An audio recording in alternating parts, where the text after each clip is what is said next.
হরে কৃষ্ণ। আমাদের মন অশান্ত হওয়ার কারণ কি? এর পিছনে কি কারণ আছে?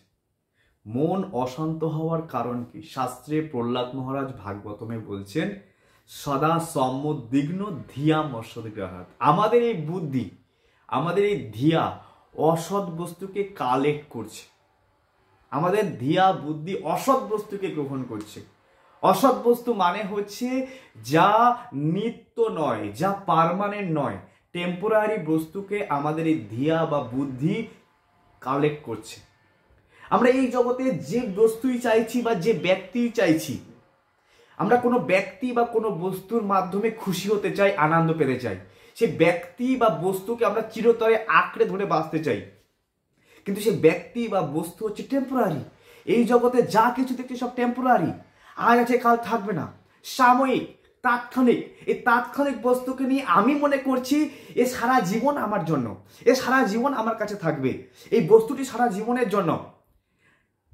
এই ব্যক্তি বা বস্তুটা টেম্পোরারি, এই টেম্পোরারি বস্তুকে পার্মানেন্ট ভেবে নিয়ে আমরা এই জগতে দুঃখী হই, সর্বদা অশান্ত চিত্ত, উদ্বিগ্ন চিত্ত, সর্বদা উদ্বেগ, টেনশন, দুশ্চিন্তা, হতাশা, শোকাচ্ছন্ন। এর কারণ কি? এর কারণ একটাই, টেম্পোরারি বস্তুকে, ক্ষণস্থায়ী বস্তুকে চিরস্থায়ী মনে করা। এই জগতে কেউ কোনো ব্যক্তি যদি গাড়ি কেনে, সেই গাড়ি আজকে আছে, নতুন গাড়ি কিনে নিয়ে আসা হলো, ও কালকে ওটা অ্যাক্সিডেন্টে নষ্ট হয়ে যেতে পারে।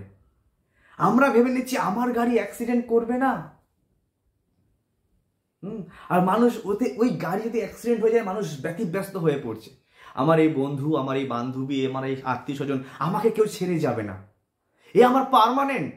আমার মা কখনো আমাকে ছেড়ে যাবে না, বাবা কখনো আমাকে ছেড়ে যাবে না। না, এই জগতে সকলেই ছেড়ে চলে যাবে, সকলেই এই জগতে অনিত্য, আজ আছে কাল থাকবে না। তাই আমাদের কি করণীয়? আমাদের করণীয় হচ্ছে সত্য, যা আগেও আছে, এখনো আছে, পরেও থাকবে, এই নিত্য বস্তুর অনুসন্ধান করা। এই নিত্য বস্তুকে অনুসন্ধান করে জীবনের সঠিক মার্গে চলা। আর এই জগতে এই সত্য বস্তুর অনুসন্ধান করতে হলে পন্থা কি? কৃষ্ণ ভক্তি। কৃষ্ণ ভক্তির মাধ্যমে আমরা সত্যকে অনুসন্ধান করি। ভাগবতমের প্রথম শ্লোকে বলা হচ্ছে, সত্যম পরম ধীমহি। আমি সেই পরম সত্যের ধ্যান করি। আর সেই পরম সত্যটা কি? ওম নমো ভাগবতে বাসুদেবায়। ভাগবতমের প্রথমেই কোট করছেন ব্রহ্মাজি, ওম নমো ভাগবতে বাসুদেবায়। এই বাসুদেব হচ্ছে পরম সত্য।